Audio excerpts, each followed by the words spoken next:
60માં ચંદ્રાવળાને વિરામ આપ્યો. આજે એક્શન.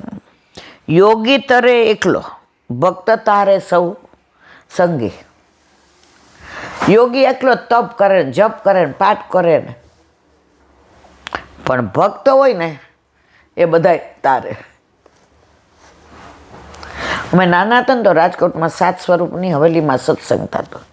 ત્યાં ભાઈ આવતા, બધું એવું સરસ બધું કહે ને. અને રાતના ભગવદીઓ સત્સંગ કરતા.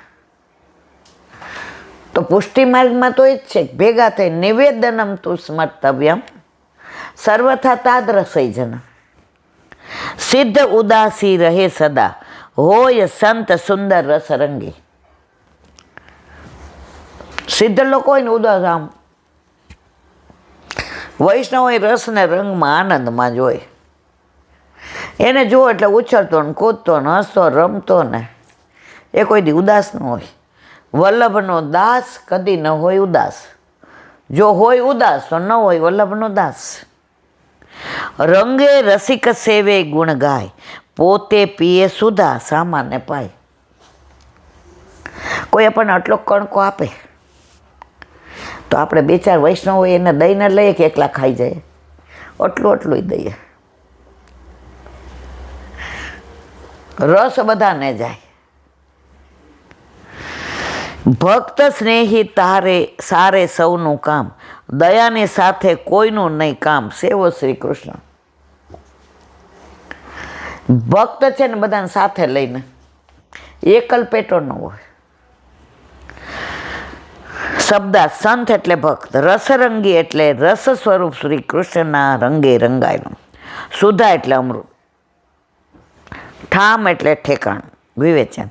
અગાઉના ચંદ્રાવલામાં ઉત્તમ વર્ણ કર્મની સાથે ભક્તની તુલના કરી સમજાયું. હવે એક યોગી અને ભક્તની તુલના કરી. યોગી એટલે શું? યોગ કરે તે યોગી. દરેકમાંથી મનને ખેંચીને એક જ જગ્યા ઉપર બેસી સાધના કરે તે યોગી. યોગના 8 પ્રકાર છે, જે નીચે મુજબ. યોગીને બીજાથી મતલબ જ નહીં. વૈષ્ણવને તો પહેલાં બીજાનું ભલું થાય, પછી મારું થાય. હવે કળિયુગમાં થોડું આઘું પાછું થાય છે. બાકી 50 વર્ષ પહેલાં જેણે મનોરથ કરાવ્યો હોય ને ગુરુ ઘરે, એણે વિનંતી કરી હોય જે બધાની હાજરી મને ઉપરનો ન ઓઢાડતા. અને બેસે ક્યાં ખબર છેલ્લે. પછી સમજણા થાય એમ પૂછીએ, હું કહું બા આજે આ પ્રસાદને લીધો કોનો મનોરથ હતો? એ કે હાઉજી કાકાનો.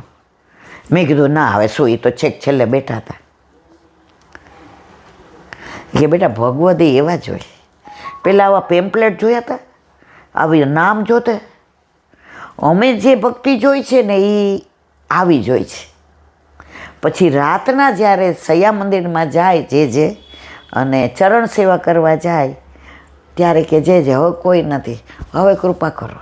એટલે જે ઓલો ઉપરનો ઓઢો હોય ને એને ઓઢાડી દે. આને કહેવાય મનોરથ, આને કહેવાય વૈષ્ણવ, આને કહેવાય ભક્ત.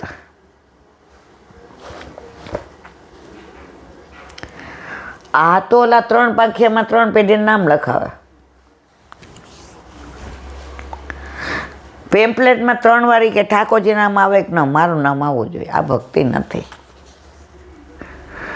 યમ નિયમ આસન પ્રાણાયામ પ્રત્યાહાર ધ્યાન ધારણા સમાધિ આ અષ્ટાંગ યોગના પ્રકાર છે. આ 8 પગથિયા બતાવ્યા છે.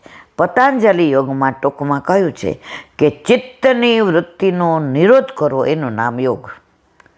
આપણે યોગ કયો? પ્રભુમાં આપણું ચિત્ત ચોંટી જાય એ યોગ. આપણે સામગ્રી કરતા હોય તો હું વિચાર કરીએ આ 2 હાથવાળા માટે નથી, 1000 હાથવાળા છે. યશોદામાં જરા જોજો, આ બરાબર છે ને? પ્યારી જો જરા. 84-252 વૈષ્ણવને વિનંતી કરીએ. જળ લઈએ તોય તાતું ઠાકોરજીને સુવાયું છે ને. તો આપણામાં બધાને સાથે લેવા. આપણો યોગ જ તમે સામગ્રી કરો, શ્રૃંગાર કરો, જારીજી ભરો, તમારો યોગ પ્રભુમાં જ છે 24 કલાક. યોગી એકલાનું ભલું કરે, વૈષ્ણવ બધાયનું. પરંતુ યોગમાં વૈરાગ્યની ખાસ આવશ્યકતા. ખાવા પીવાનું આમ, તમારે વાળ નહીં કાપવાના, આમ નહીં કર. અહીંયા તો તમે પ્રભુને ધરાવીને લ્યો ને પ્રભુને સરસ વસ્ત્ર ધરાવો ને તમે મસ્ત પહેરો, પ્રભુને સરસ આભૂષણ લાવો ને તમે લાવો. ગોસાઈજીએ રાગભોગ સિંગાર સમજીને જાય પાછે કે આ જીવડા ઈલાબેન જેવા શોખીન પાછા આઘા પાછા ન થઈ જાય. તે હોય તો યોગમાં સિદ્ધિ પ્રાપ્ત થાય. તેવી રીતે વૈરાગ્યના ભેદ પાતંજલ યોગમાં સૂત્રમાં કહેલ છે. બોલો વલ્લભાત.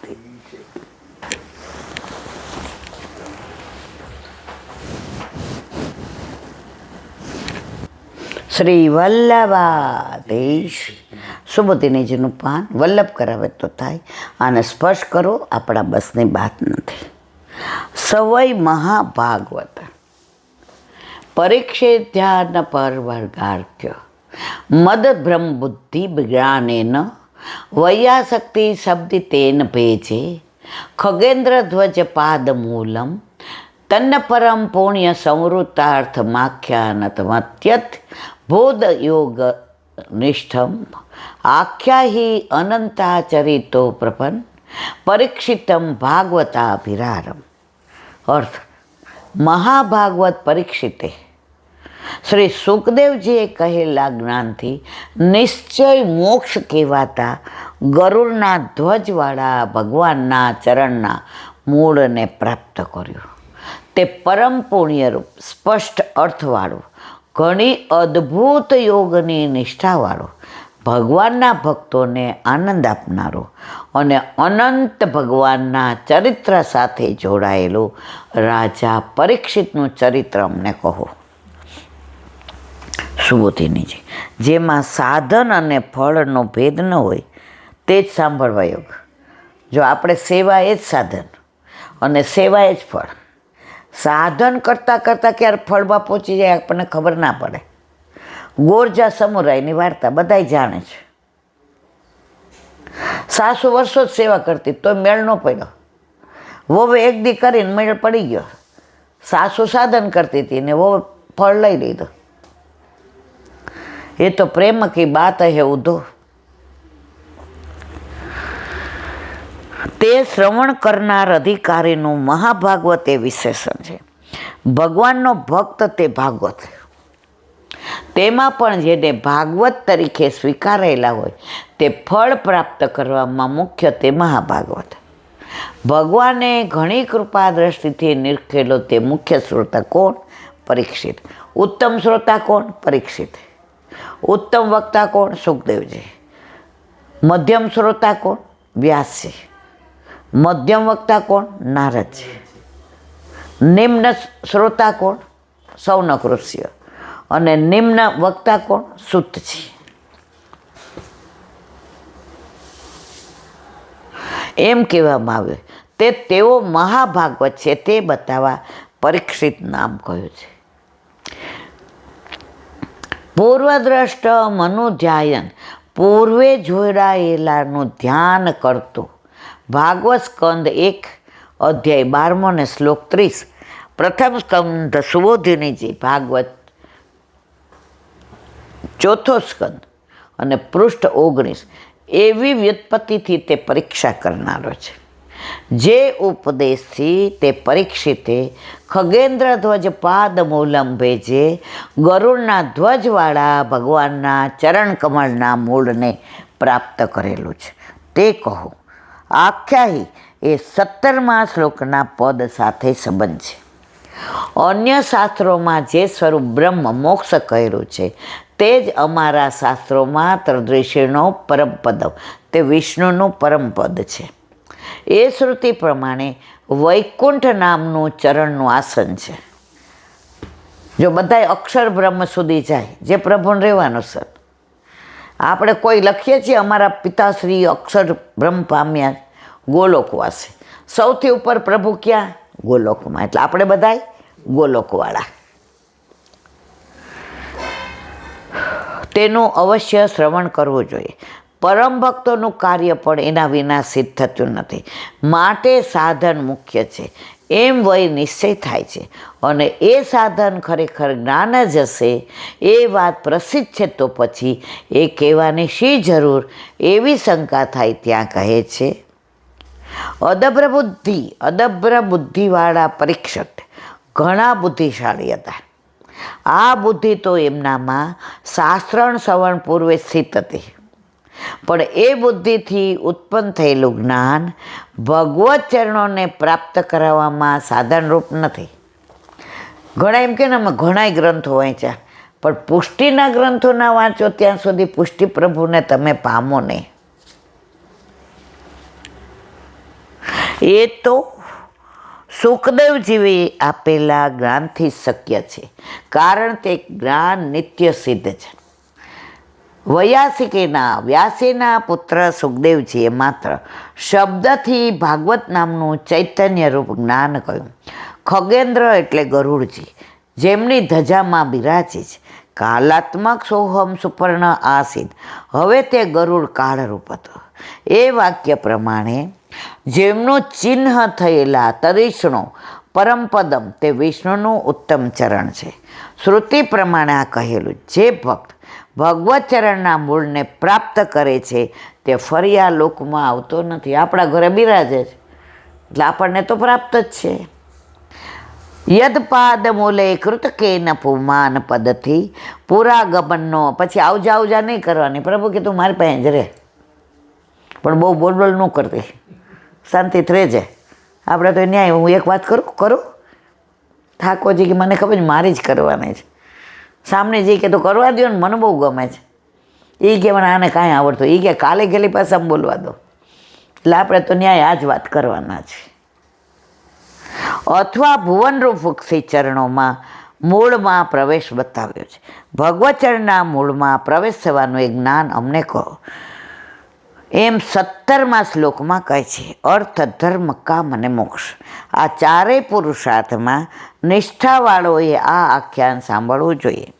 એ પવિત્ર હોવાથી ધર્મમાં નિષ્ઠાવાળાઓએ સાંભળવું જોઈએ. અસંવૃથાર્થમ ન સંવૃત્તુથ યસ્માત યસ્મિન વાન નથી સંવૃત છુપો રાખેલો અર્થ જેમાંથી અથવા જેમાં તેવું આ આખ્યાન હોવાથી આનું શ્રવણ કરવાથી અર્થ પ્રાપ્ત થાય છે. માટે અર્થની ઈચ્છાવાળાએ સાંભળવું જોઈએ. આ ચાર પુરુષાર્થ, ધર્મ, અર્થ, કામ, મોક્ષ, આપણે આ બધાથી લેવા નહીંતર દેવા. અમારો તો ધર્મ અમારો પ્રભુ, અર્થે એની સેવા, કામે એના સેવાની અપેક્ષા, અને મોક્ષ એટલે અમારા પ્રભુની સાથે રહેવું અને એના ચરણ સ્પર્શ કરીને એને પ્રસન્ન રાખવા. બસ અમારું બધું આની યાર અમારે લેવા નહીંતર દેવાય.